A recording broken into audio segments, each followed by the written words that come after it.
Dinmma cried and pleaded, begging not to be killed, but no one paid attention to her plea. She was going to pay for her sins. The villagers surrounded her, some with the look of pity on their faces. One day, while Dinmma was collecting firewood in the bush along the path that led to the mountain, fate intervened. Prince Ugona, still clinging to hope, was on his way to the mountain, the place where he had last felt close to her. He hoped to see her or find a trail that might lead to her whereabouts. He had felt she was avoiding him for some reasons and decided to trace her home.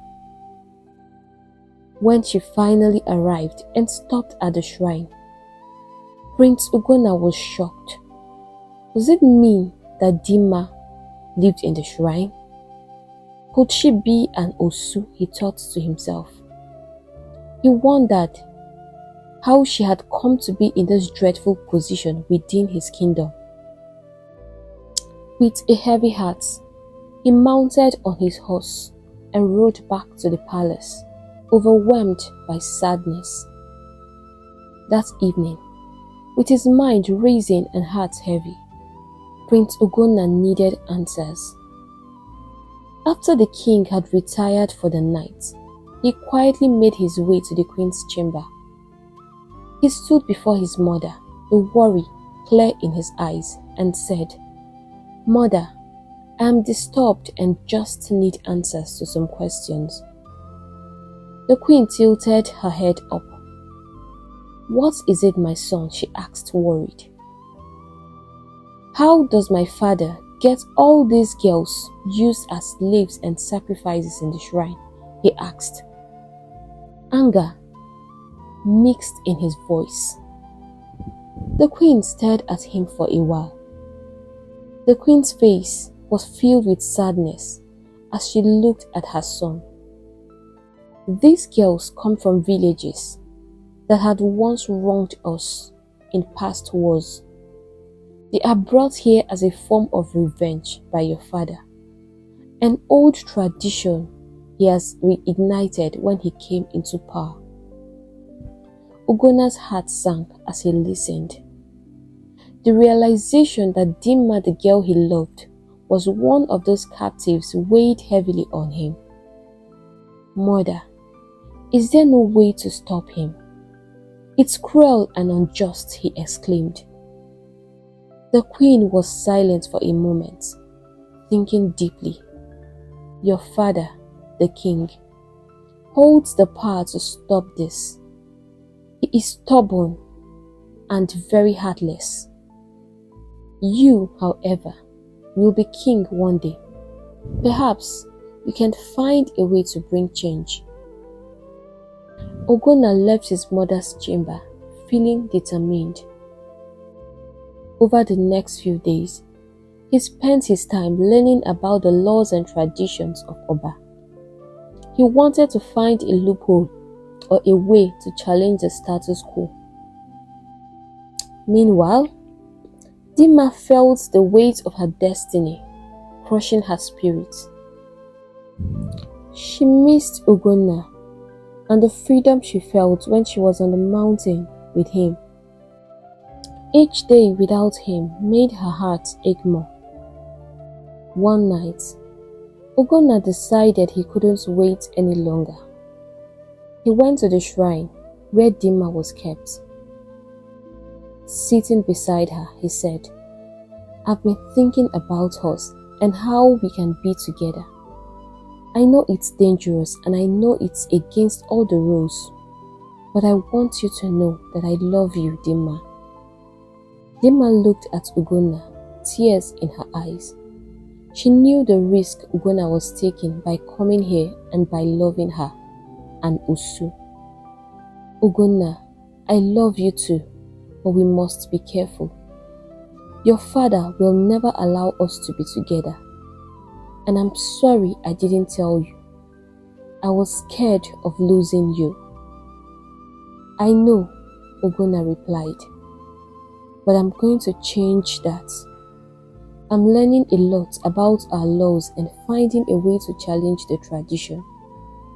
I want you to be free, not just for us, but for all the girls who had suffered like you." Moved by his determination, Dinmma felt a glimmer of hope for the first time in years. "Then I will wait for you," she whispered, "no matter how long it takes." Ugona met with the scholars and elders, discussing the harsh traditions and persuading them of the need for change.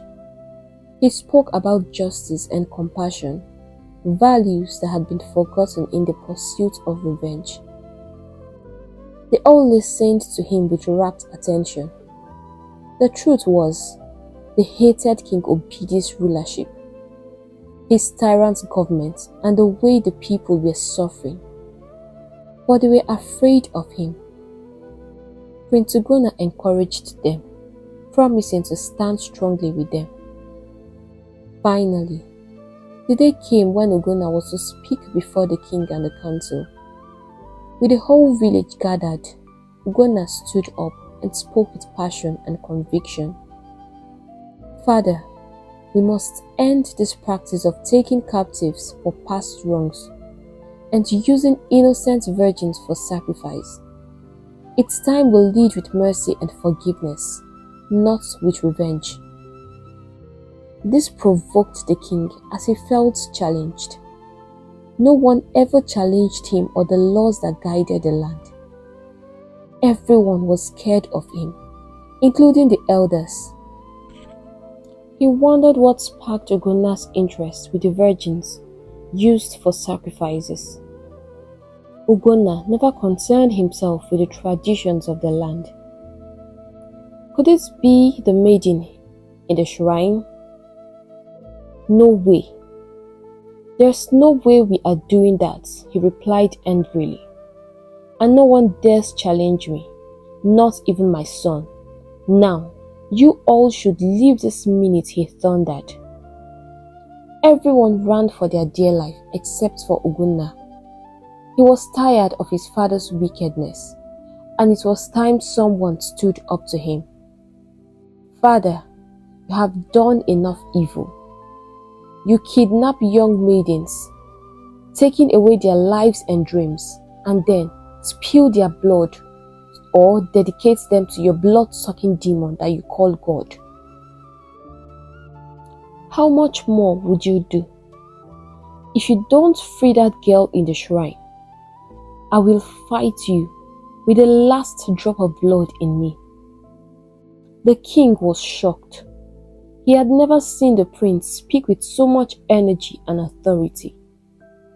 He had underestimated him so much, and he wondered why this girl meant so much to him. King Obidi stared at his son, his eyes wide with disbelief. How could Ugona, his own flesh and blood, speak to him with such defiance? The air in the royal court was thick with tension, and the king's advisors watched silently, unsure of what next would happen. "Leave us," the king barked at his advisors. They quickly scurried out of the room, leaving Ugona standing firm before his father.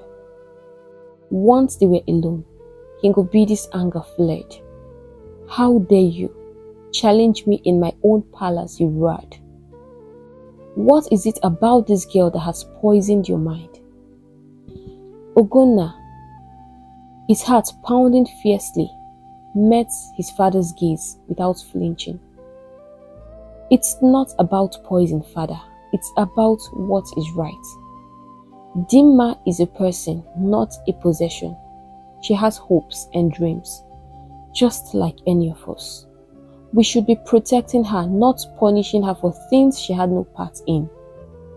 The king nodded, dismissing his son's words. "She is an Osu, destined by the gods and by our traditions.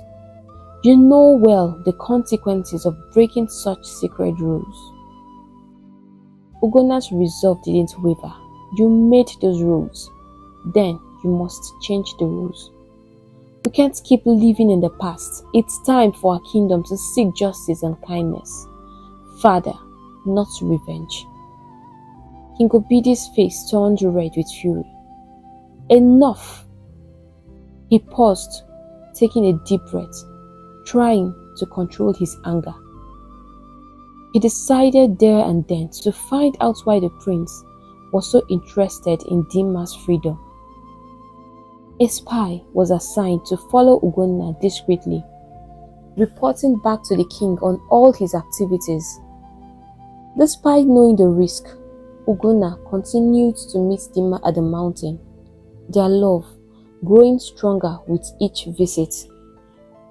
It didn't take long before the spy reported back to the king, confirming his worst fears. Enraged, the king summoned Ugona to the palace.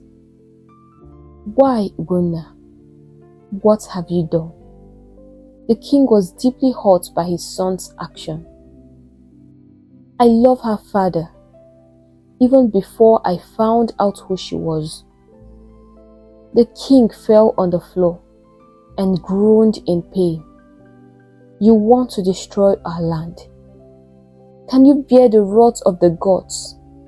That girl belongs to Ningu. No mortal can fight a spirit. You have to stop this now, else you bring the wrath of the gods upon this land. Ugona stood before his father, his spirit unbroken. Damn the gods, father. I love her.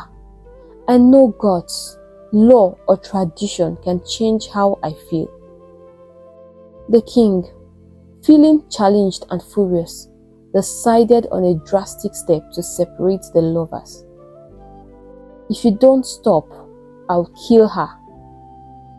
For a moment, the prince was struck by his father's words. He knew his father could do it. His spirit was shattered, and his father could see that his last words hit him. These weren't mere words, he meant every single letter in it. That night, the king could not sleep. He tossed from side to side on his bed. His entire kingdom would be ruined if he allowed any form of relationship between his son and Dinmma. That maiden had been dedicated to the gods, and automatically she belongs to the gods. If defiled in any way, the entire kingdom would face the wrath of Ningu. An idea came to his mind. Days later, a beautiful princess was brought to the palace. Her elegance matched only by her royal lineage. She was everything a prince could wish for in a bride, except she was not Dinmma. The king had brought her, hoping it would take the prince's mind off Dinmma, but he thought wrong. When Ugona met her, he was polite but distant. His heart ached for Dinmma, and he found himself unable to feel anything for the princess. The king, watching his son's lack of enthusiasm, grew even more irate. You will marry her, Ugona, and you will forget that Osu girl. I can't watch you destroy all I have labored for all these years, the king decreed. Ugona looked into his father's eyes, his own filled with a mixture of sadness and resolve. I cannot marry her, father. I won't marry anyone but Dinmma. My heart belongs to her, and it always will. The king ordered that the princess be taken to the queen's chamber and be well taken care of till Ugona came to his senses. Turning to Ugona, he said angrily, "Don't push me. If you push me, I will not only kill that maiden, I will also spill your blood. I don't care if you are my only son." With that, he stormed out of the palace. That night, Ugona walked alone in the palace gardens, his thoughts heavy. He had always known his father was a wicked man, and always meant every single word he said. He needed to do something quickly. As the moon shone brightly above, Ugona made a decision. His father was never going to listen to anyone, and something needed to be done drastically. He would fight for Dinmma, not just with words, but with actions that could change their world forever. And somewhere deep in her dark room, Dinmma felt a surge of hope, believing that somehow the prince would come for her. The night was cold and everyone had gone to bed when Dinmma heard a tap on her door. At first, she was scared. She wondered who could be knocking at such an ungodly hour. But she braced up and walked up to the door. She opened up to see the prince standing by the door. "What are you doing here?" At this time she asked, her voice barely above whispers. The prince held her hand, his eyes pleading with her. "Trust me on this one. I want you to come to the mountain with me." Dinmma looked at him for a while and quietly obliged. When they got to the mountain, the prince held Dinmma in an affectionate way. "I want to spend my entire life with you," he said to her, "and not with anyone else." Dinmma's heart longed for the prince, and with both of them unable to suppress their emotions, the prince made love to her on that mountain.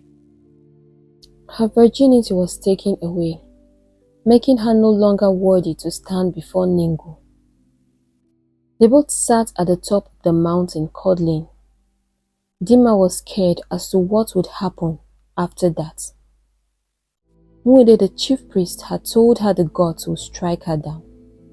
Was she going to die? The prince told her to stay away from the activities of the shrine. "Tell Mude you are in that time of the month when you are deemed impure. I'm going on a journey for 3 days, and when I return, we can finally be together." The prince was strongly determined to destroy his father's blood-sucking deity, Ningo. Someone had told him about a powerful man called Abu in a faraway land. Abu was a brave and fearless man. He was known for destroying deities and sending their spirits away. Whenever any village or community brought in a particular deity into the land and didn't want them anymore, maybe because it was killing their people, they would send for Abu. Prince Ugona had secretly met with the elders, and they decided to bring an end to his father's tyranny by taking his powers away.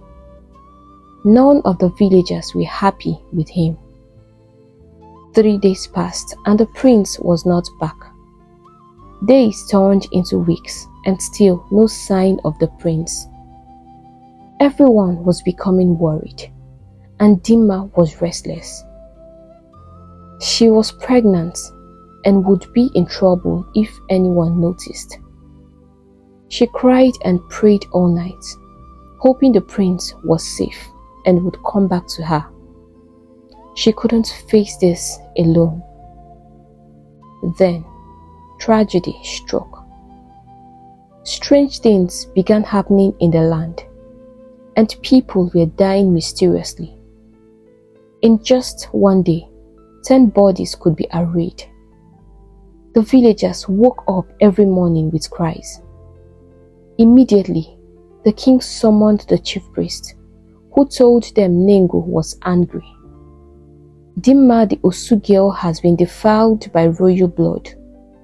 The king cried out in pain and tore his clothes to pieces. Ugona was bent on destroying what he had earnestly worked for. For what? A maiden. Something needed to be done abruptly and urgently.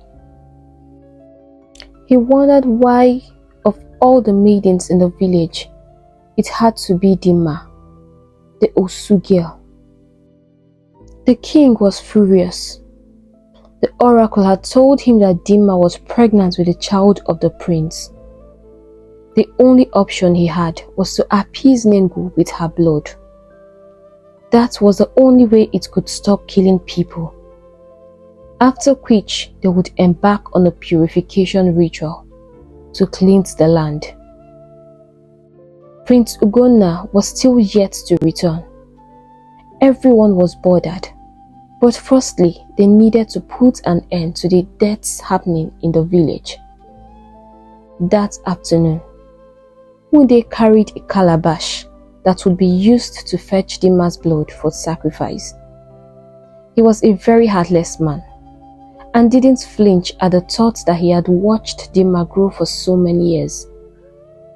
Dinmma cried and pleaded, begging not to be killed, but no one paid attention to her plea. She was going to pay for her sins. The villagers surrounded her, some with the look of pity on their faces. As the cutlass was raised, Dinmma closed her eyes as she sent her last prayers to heaven. She wished she was going to be able to see the prince, even if it was just once. But as the cutlass landed to cut off her head, Obi the warrior, used by the king, was struck down. There was noise everywhere as Dinmma opened her eyes to see the prince, standing with a very short and heavy man. That was Agba, the powerful, known and feared all through the kingdoms.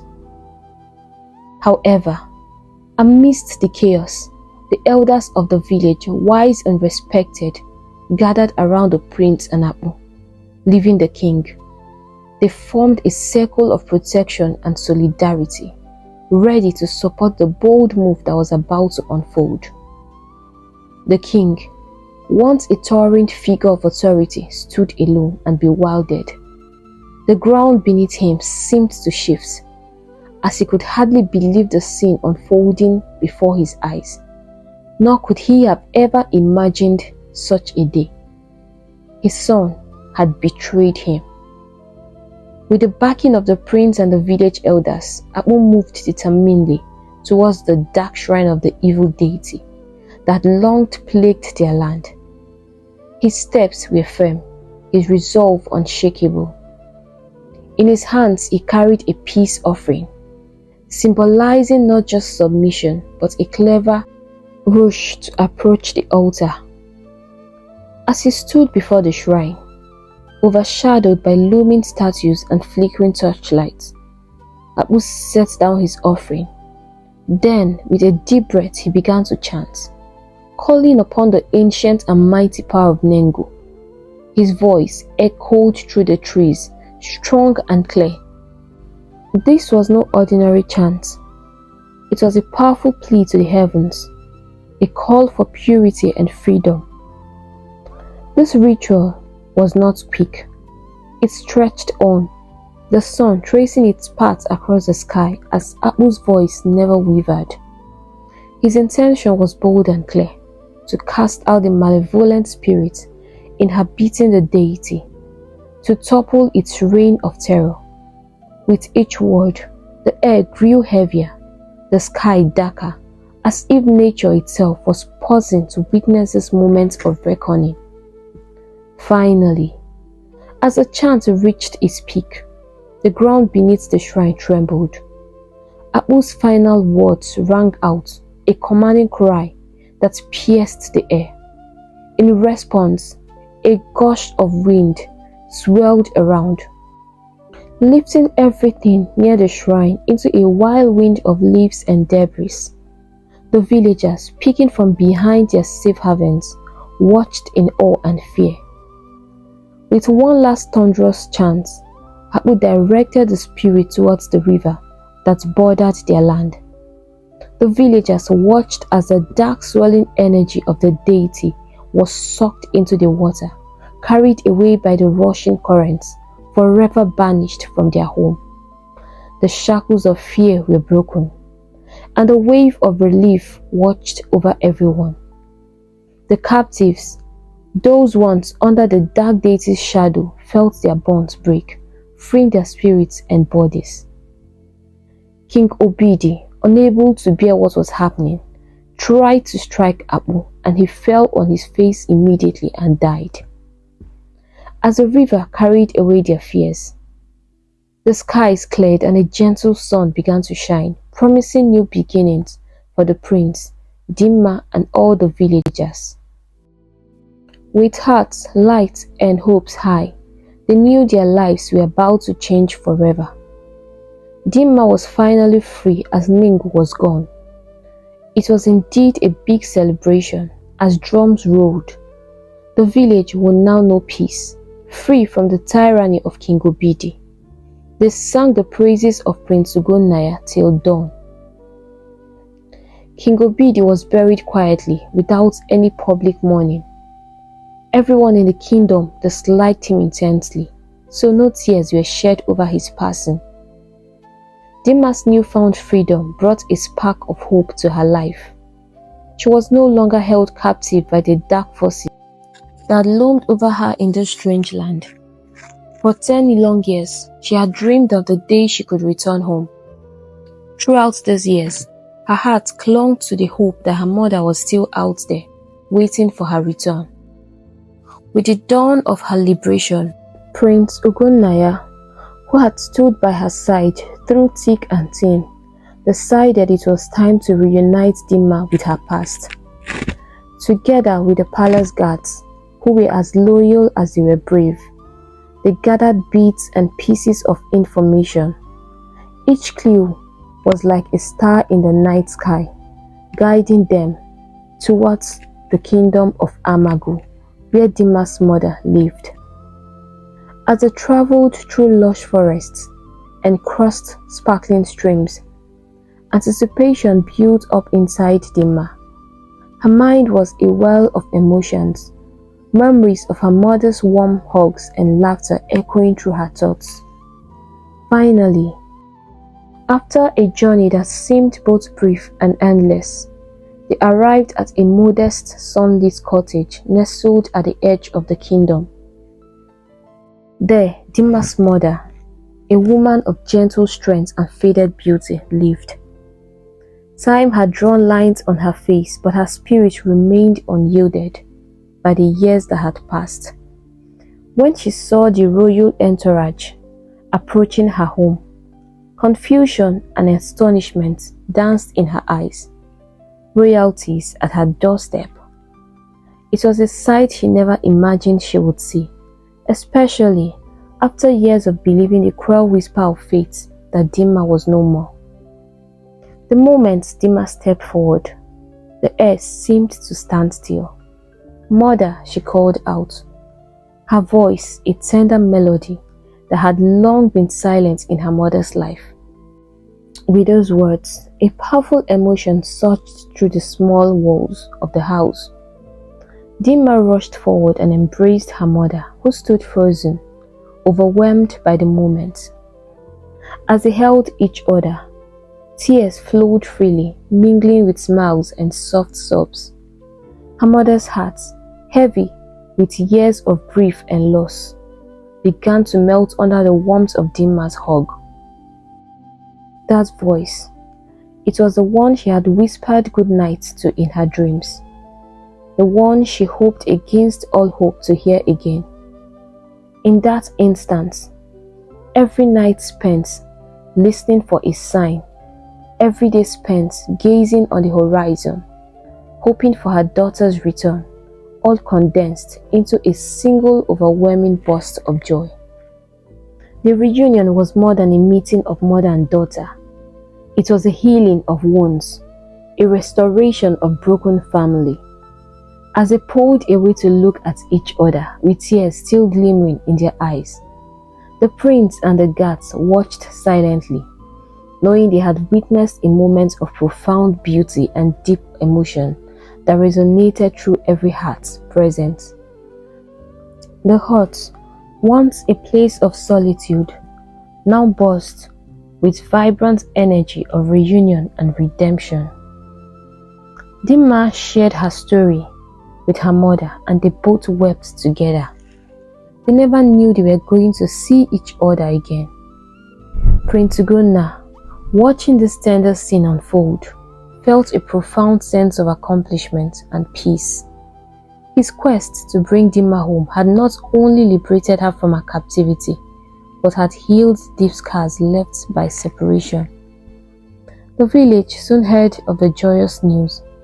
Neighbors and old friends who had whispered Dinmma's name with reverence and sorrow now rejoiced in her return. The entire community seemed to come alive with festivities, as if Dinmma's return had dispelled a long-standing shadow from over the land. There were feasts and songs, dances that lasted well into the night, and stories that painted the sky with colors of their culture and heritage. As the celebration continued, Prince Ugona felt now was the time. Before the entire village, he held Dinmma's hand and asked her to marry him. He had loved her from the very first day he met her, and his love for her had given him strength to stand up to his father. She made him the man he needed to be, and he couldn't have asked for a better queen. Tears rolled down Dinmma's eyes. She had gone to bed every night dreaming of becoming a fairy princess, married to a kind and loving prince. She never knew she could still find reasons to smile, but here was a man who had given her a new opportunity to live and be happy again, standing before her and asking her to marry him. With tears in her eyes, she nodded, accepting the prince. The entire village clapped with joy. This was the greatest love story they had ever heard. Tears rolled down Ugona's eyes as he watched his daughter, whom he had rejected because she was a girl. He finally had male children, but they had brought him nothing but sorrow. Life was a mystery, he thought. He never knew Dinmma was ever going to be a queen. He knelt down and pleaded with her to forgive him. Life had taught him a great lesson he would never forget. The kingdom of Amagu was far away from Oba, but the people of Amagu journeyed to Oba to witness the coronation of Ugona and Dinmma. It was an elaborate ceremony, and the entire kingdom was happy.